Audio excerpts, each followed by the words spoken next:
Panzer Dragoon represents the best and the worst of Sega in the late 1990s. Sega entered 1995 as one of the big beasts of console gaming, toe-to-toe with Nintendo as their main big competitor. However, they had been showing signs of failure for years.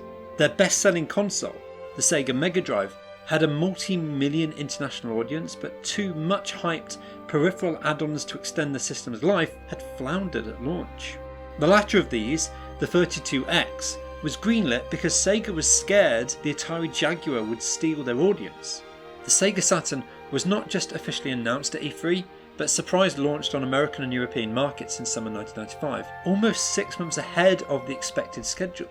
This move was done so they could claim the market ahead of the Sony PlayStation launch, but essentially strangled the console at birth, as this rush to the shops was woefully mismanaged and it angered retailers. But it also gave Sony the opportunity to undercut them by nearly $100, a power play that allowed them to steal all of the Western developers on the fence about Sega's new console. But the Saturn had a lot to offer, and Sega was always a publisher who thrived on living on the edge. Although a lot of people missed it at the time, one of the most notable franchises to arrive during this era came from a newly formed studio, Team Andromeda, who were keen to develop a 3D on-rail shooter that could show off the power of the new hardware. Sega had already found success in the genre with Space Harrier, but they were also aware that its sprite-based pseudo-3D design paled when compared next to series like Starblade and Nintendo's Star Fox. The goal, as well as just producing a game that offered true polygonal 3D depth, was to present a character that the player rode on top of instead of inside. Traditionally in this genre, the players control a ship, a tank or a rocket, so the suggestion of mounting the back of an armoured dragon was thought to be a particularly striking visual. However, this was not designed to be a fantasy game, but a complex mixture of science fiction that plays up its otherworldly aspects to appear as alien and hostile as possible. The campaign is as brilliantly designed as it is simple in nature.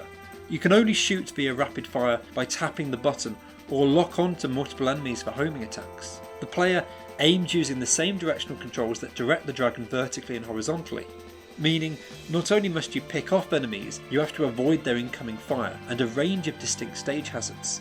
The core concepts are simple, but the panache of controlling, not actually playing as but riding on top of, a dragon who rises and falls gently with each dramatic swoosh of their wings is a breathtaking experience. The three-dimensional game engine allowed for one main innovation in the ability to turn the camera to face in one of 4 primary directions, allowing you to respond to enemies both ahead, behind and beside you, whatever the situation. I would hesitate to say that this relies on deep tactical play, but certainly there is moment-to-moment core decision making on whether to prioritise the small swarm of enemies ahead or take out the larger tank coming up beside you. It's hard to believe now, in hindsight, that a full 360-degree playing field really was a significant innovation, but when the Saturn launched, this was a new idea that this game got so right. The design team actually considered the different view perspectives as subtly different game modes. You only have control of the dragon when aiming forwards, and when facing behind or beside you, the camera zooms in to present a shooting rather than driving mode. This is done because forwards facing is the only time that moving the dragon upwards with the aiming reticle makes sense, but also factors into the game design. Attacks coming from the front are often best avoided, but anything from the rear needs to be shot out of the sky before it reaches you.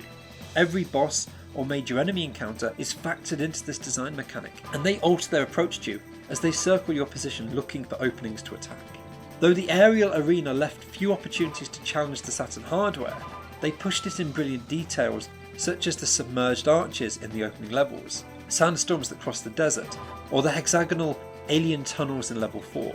Over 25 years later, when the game was updated with a HD remake, these details would be expanded upon to extrapolate out the beautiful alien vistas that could only be hinted at in the original crunchy Saturn release, without changing any of the core design components or tenets of the original gameplay. There's a lot to love in these 6 levels that the game has to offer. However, a short campaign length, only just over an hour from start to finish for a skilled player, is an example of Sega's design philosophy, pushing the system to its limits in terms of graphics and presentation, but relying on player engagement and replay value for depth. The game has a few optional extras and a scoring system, but essentially, once the main campaign is complete, that's all it has to offer. Critics would comment Sega were charging full price for what would be better served as an arcade experience, something that players could put a few dollars into, enjoy, and then move on from. However, the depth of Panzer Dragoon was always meant to come from its replay potential, the challenge of aiming for a high score, of not missing a single enemy, or retaining the highest hit rate possible. Sega can put on a good show, of that there is no doubt, but charging full price for an experience that can be summed up in the title, in a game that has no further evolution or depth, has backfired on them before. Players who bought into the experience came to adore the way the unfathomable science fiction plotting carefully hides its secrets. And though the Dragon Rider does have a name, Kyle Fluge, he deliberately has no identity or backstory of note.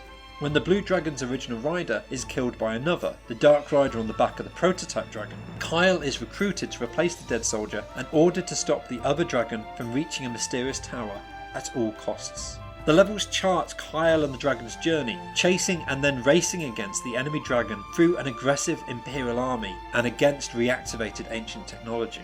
The story is simple but effectively told, with a beautiful, mysterious art design that highlights shapes and structures unlike anything you'd find in contemporary Eastern or Western culture. The soundtrack suits this soaring odyssey perfectly, pulling the player deeper into the moment and distilling down the spirit of adventure. There are no plot twists or sudden turns, just the rider and their dragon facing down the enemy horde, closing in from both ahead and behind. The Sega Saturn fumbled out of the gate, but it was not due to the games available at the time.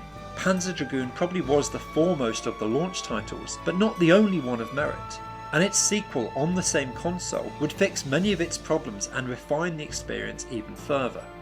The game transcends simple description, it simply is an opportunity to take to the skies and soar towards glory. What could be simpler than that?